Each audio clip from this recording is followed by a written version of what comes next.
Welcome to Living, and the going gets tough and dirty at the USA Mud Run charity race. Josephine Kumara, Indonesia's leading batik maker, shows her latest collection in Jakarta. And we travel to Spain, where the food is just one of the many delights on offer to tourists.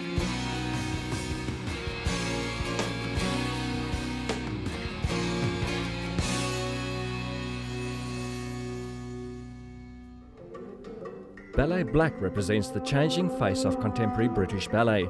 Established in 2000, Ballet Black is both a company and a school, giving a platform to the best Black and Asian dancers of today and the stars of tomorrow. The critically acclaimed classical ballet group has already been well received by theatregoers and critics alike. And the group has hit the big time with 4 major performances recently at a leading theatre in central London.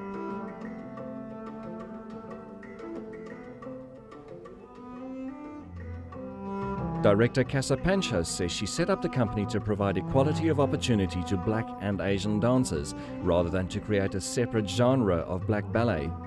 As with any other company, the main thing is that the audience, no matter what their age or racial background, should enjoy the production. So let's just do that.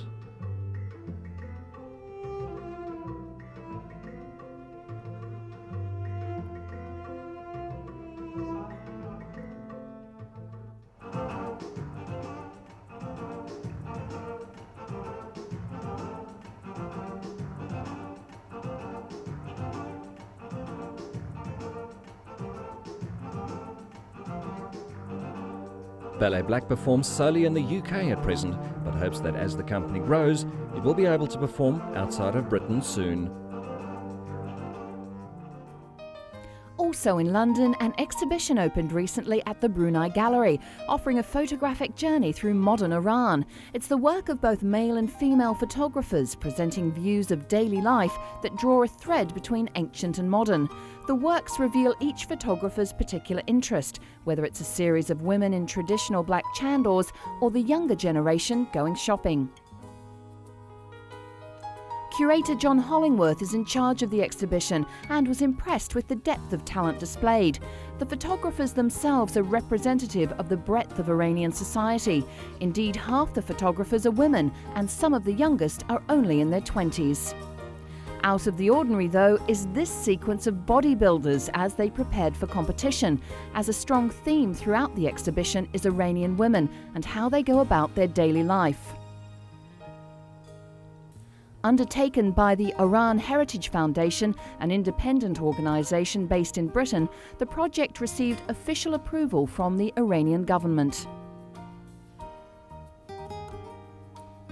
And with a wealth of experience behind them, these Iranian photographers have the potential to explore still further the mosaic of their country's daily life. And in news from Spain, a new Picasso museum has opened in the city of Malaga, in the artist's birthplace. The Buena Vista Palace, home to the Museum of Fine Arts, accommodates about 20 showrooms where paintings and sculptures by Morales, Cano, Ribera, Sorolla and Picasso are exhibited. Located at the magnificent Plaza de la Merced, the new Picasso Museum will exhibit over 200 works of art donated by the artist's family. Pablo Picasso was born on October the 25th, 1881. The son of an academic painter, he began to draw at an early age. In 1895, the family moved to Barcelona, and Picasso studied there, with his first exhibition taking place in 1900.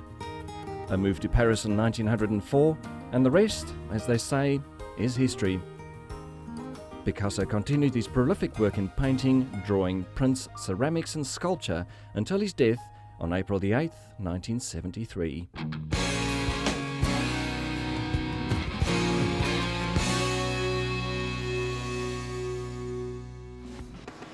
Concern about the environment has grown in the past 2 decades, though at times there may be differences between national strategies and legislation over population from various sources.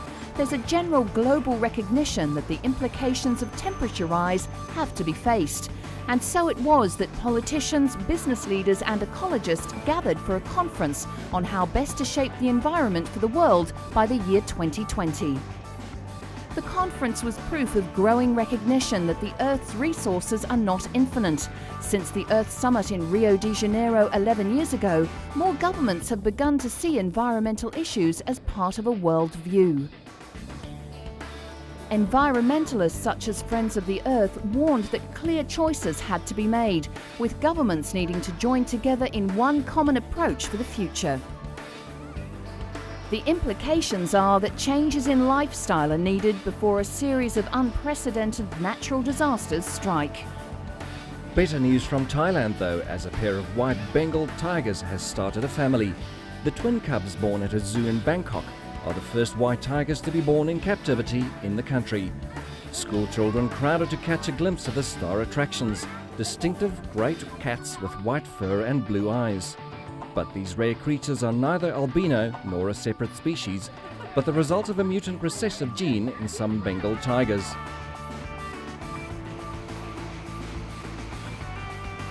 Made famous by Las Vegas magicians Siegfried and Roy, white tigers can only be seen in various zoos around the world. They are not believed to be any currently living in the wild. Thailand's white tigers, a gift from Nashville Zoo in the United States, are 8 of just a couple of hundred in the world.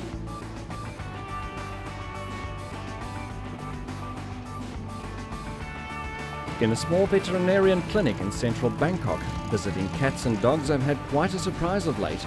2 one-month-old white tiger cubs playing in the waiting room. The cubs, as yet unnamed, are being looked after by local vet Dr. Chisano Tiacharenshri.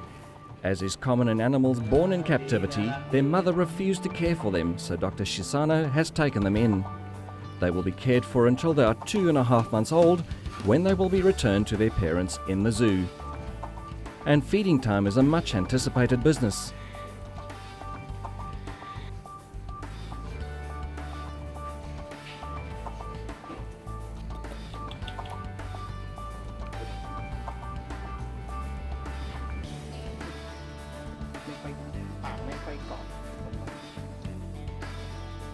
This cat doesn't seem to mind that its cousins are getting all the attention.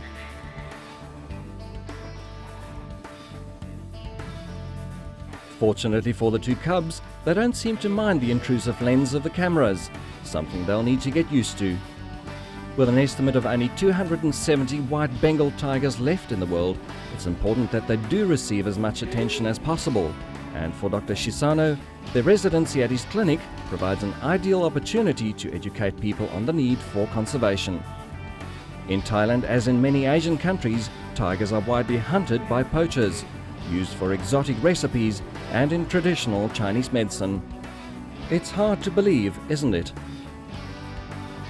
And after a hard day's play, it's time for 2 very cute cubs to have a good lie down.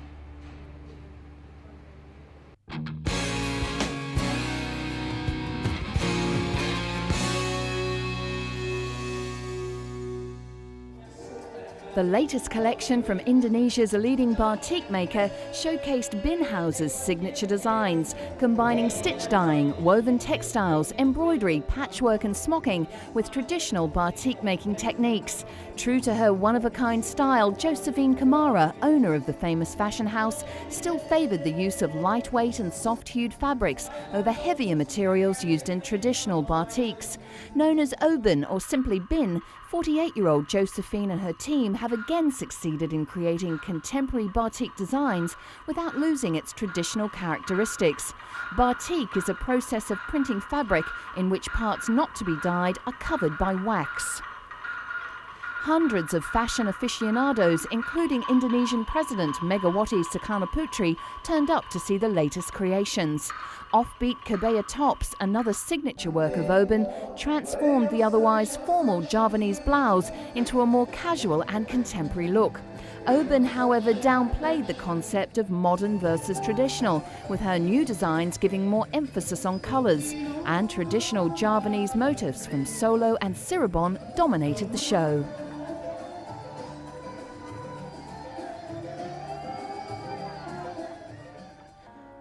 Binhouse's bridal collection was a highlight.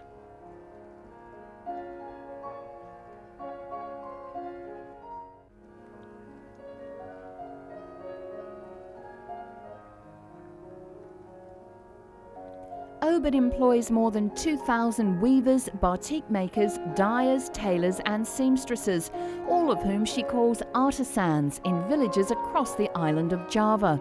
Each cloth that appeared on the catwalk has undergone a long and laborious assembly-like process through the hands of Oben's artisans. This alone separates Oben from mainstream fashion designers. It may take more than a year, for example, to gather the right amount of tubers, flowers and other natural ingredients to achieve and produce a certain colour for the dye. And the result is why Oben is at the top of her field.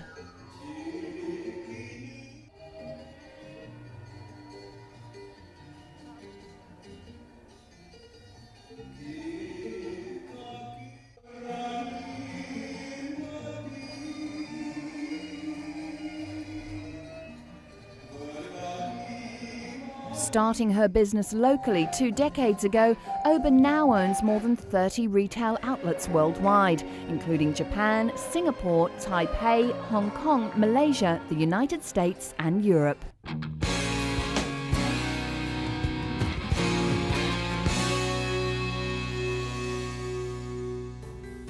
One of the most detailed and well-kept dolls' houses from the 19th century was up for auction recently at Christie's in London.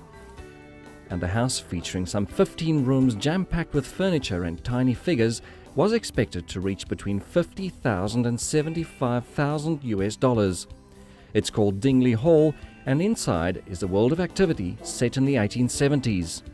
A 3-meter tall house, it features 3 stories ranging from the drawing room through to the kitchen and chapel, with hand-embroidered vestments and altar clothes and tiny Bibles. Intricate, finely detailed work ranging from chattels and dolls to elaborate wall paintings, even a grandfather clock.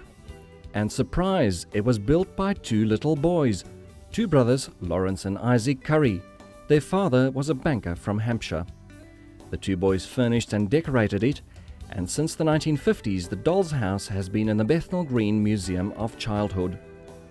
The experts say that Dingley Hall is one of the finest dolls' houses seen in Britain for more than 20 years. It comes complete with its own cat and mouse, 5 servants and a cook preparing the evening meals. Over in Argentina, they're not auctioning anything. In fact, they're giving it away. The Argentine government is currently giving away some 400,000 soccer-themed books at matches to encourage reading. However, there are fans that many could be torn up for ticker tape celebrations. Argentine President Nestor Kirchner has dubbed the campaign "When You Read, You Win" and believes the program will be a success, even if only a small percentage of people read the short stories written by well-known Argentine and Latin American writers. However, many fear fans may cut up the booklets to use as confetti. Argentine fans have become known around the world for welcoming their teams onto the field with huge clouds of ticker tape, usually cut from newspapers. Many young people were asked to take on the task of handing out the books, and in some quarters it looked as if the message was indeed getting through. The longest penalty in the world by the late Osvaldo Soriano was the first of the 12-page books that was given away at a First Division match between Vélez Sarsfield and Newell's Old Boys. Reactions to the books were varied, however most people understood the reasoning behind the government's actions. In any case, all was forgotten when the teams took to the field for the game. In attendance at the match was one of the authors selected for the program, Ernesto Sabato. He'll be helping to keep Argentina's literacy rate at 98%, one of the highest in Latin America.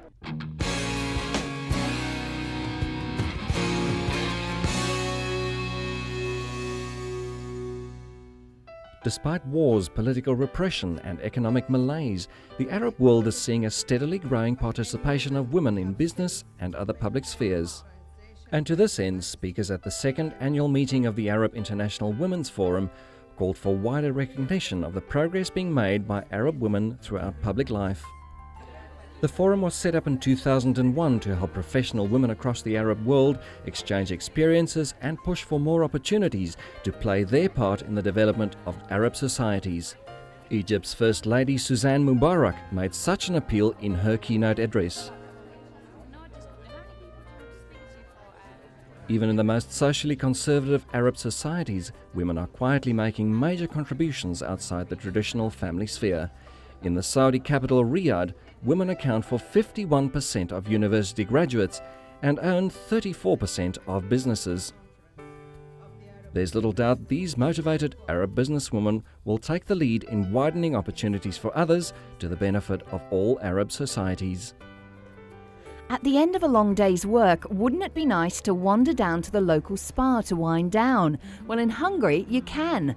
Tired of a traditional sales pitch of paprika and gypsy music, Hungary is promoting its natural resources, some 1,300 hot springs to cater for Europe's ageing population.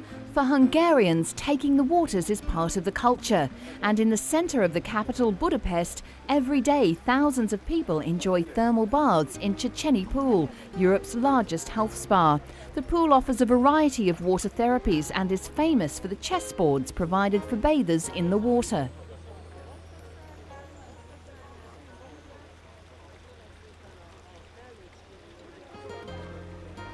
The pool was built almost 100 years ago on one of several natural springs under the capital and is housed in a neo-Baroque building that looks more like a cathedral than a bathhouse.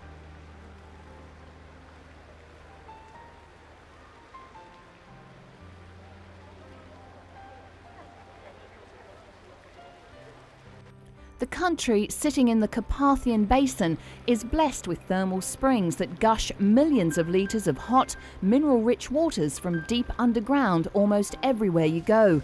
No wonder the bathing tradition is long and rich. It dates back as far as Roman times, when Roman soldiers with rheumatism were sent to Budapest for therapy.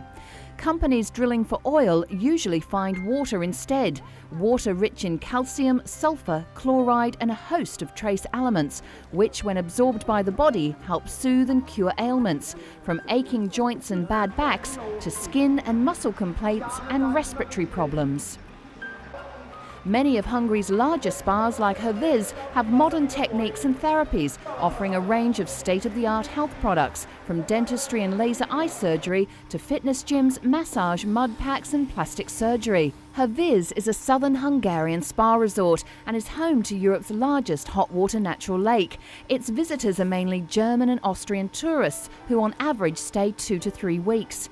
Herviz is unique in the world with its 47,000 square meters, its mud, its huge collection of phytoestrogen, which is very good for women suffering from osteoporosis, and underwater traction, combined with very good hotel services and excellent cuisine. It's a chance to put Hungary firmly back on the tourism map.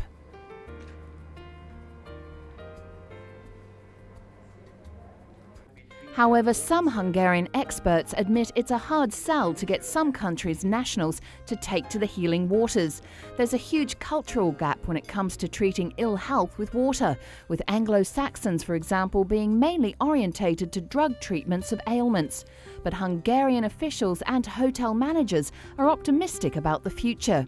They're counting on the fact that the spa tourist season is year-round and suffers far less than mainstream tourism from poor weather. They've also taken into account the fact that with taking the waters, there's very little risk of side effects so common to drug treatments. Meanwhile, the people staying at Herviz are enjoying the facilities and beautiful surroundings of the spa resort. And who knows, it may just be doing some good as well. Hungary has spent around $450 million to subsidize the country's 82 spas and 8 spa hotels in a bid to revive health tourism.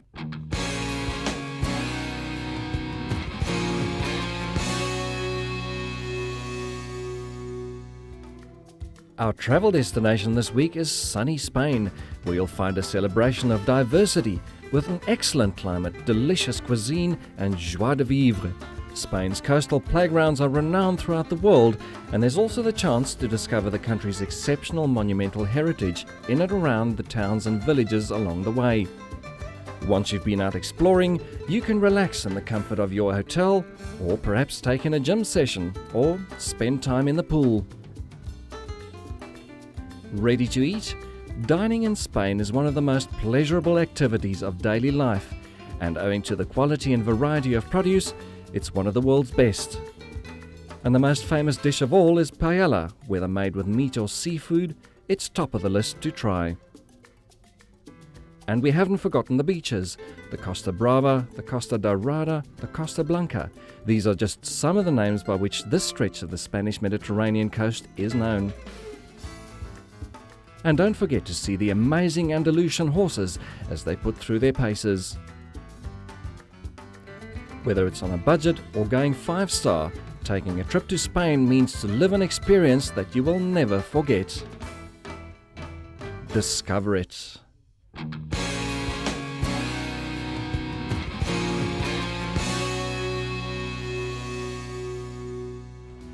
"3,500 people defied searing temperatures to take part in the 12th annual Armed Forces YMCA Mud Run at Camp Pendleton Military Base in the USA.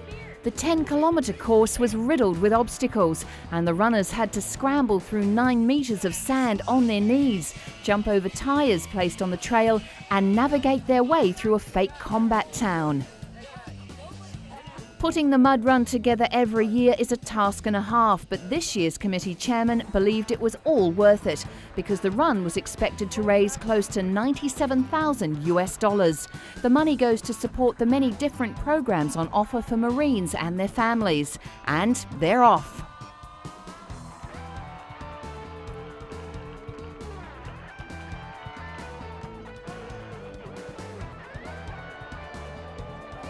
The runners came here for mud, and there was plenty of it, with most of them enjoying squishing through the slime.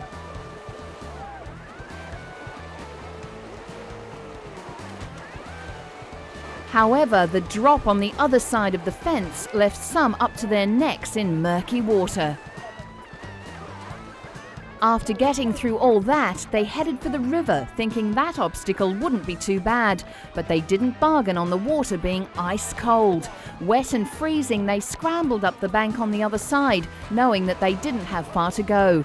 But some were already exhausted and eventually needed some assistance from the nearby Marines.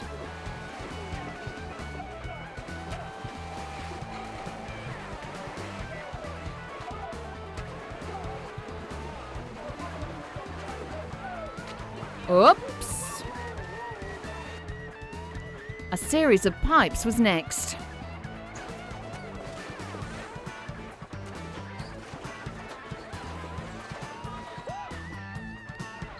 And after crouching through tunnels and climbing up a watery hill, the last obstacle was in sight, but it was the worst of the lot. Each and every runner had to crawl on their belly through nearly 20 meters of mud. Yuck!